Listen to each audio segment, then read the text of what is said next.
ಭಾರತದ ಒಂದು ಸ್ವಾತಂತ್ರ್ಯಕ್ಕಾಗಿ ಕಿಡಿಯನ್ನು ಹಚ್ಚಿದಂತಹ ಕರ್ನಾಟಕದ ವೀರಮಹಿಳೆ ಕಿತ್ತೂರು ರಾಣಿ ಚೆನ್ನಮ್ಮ ಹಾಗೂ ಅಹಿಂಸಾ ತತ್ವದಿಂದ ಭಾರತಕ್ಕೆ ಸ್ವಾತಂತ್ರ್ಯ ಕೊಡಿಸಿದ ಗಾಂಧೀಜಿಗೆ ನಾವು ನಮನವನ್ನು ಸಲ್ಲಿಸುತ್ತಾ ನಮ್ಮ ದೇಶದ ರಾಷ್ಟ್ರಧ್ವಜದ ಬಗ್ಗೆ ಒಂದು ಗೀತೆಯನ್ನ ಲಿಟ್ಲ್ ವರ್ಲ್ಡ್ ಮಕ್ಕಳು ಹಾಡುತ್ತಿದ್ದಾರೆ. ಅದನ್ನ ಕೇಳಿ ಆನಂದಿಸೋಣ, ರಾಷ್ಟ್ರಧ್ವಜಕ್ಕೆ ಗೌರವಿಸೋಣ.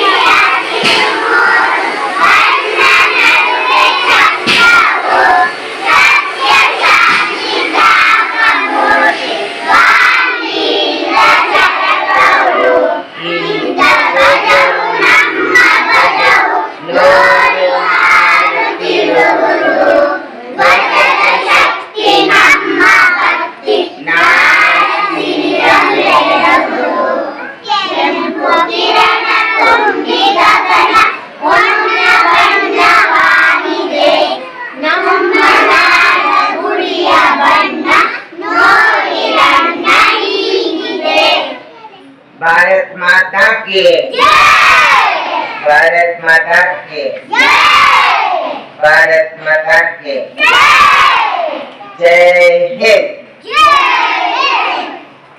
ಹೆಚ್ಚಿನ ವಿಡಿಯೋಗಳಿಗಾಗಿ ಮಿತ್ರರ ಮಿತ್ರ ಚಾನೆಲ್ ಅನ್ನು ಸಬ್ಸ್ಕ್ರೈಬ್ ಮಾಡಿ, ಬೆಲ್ ಐಕಾನ್ ಒತ್ತಿ.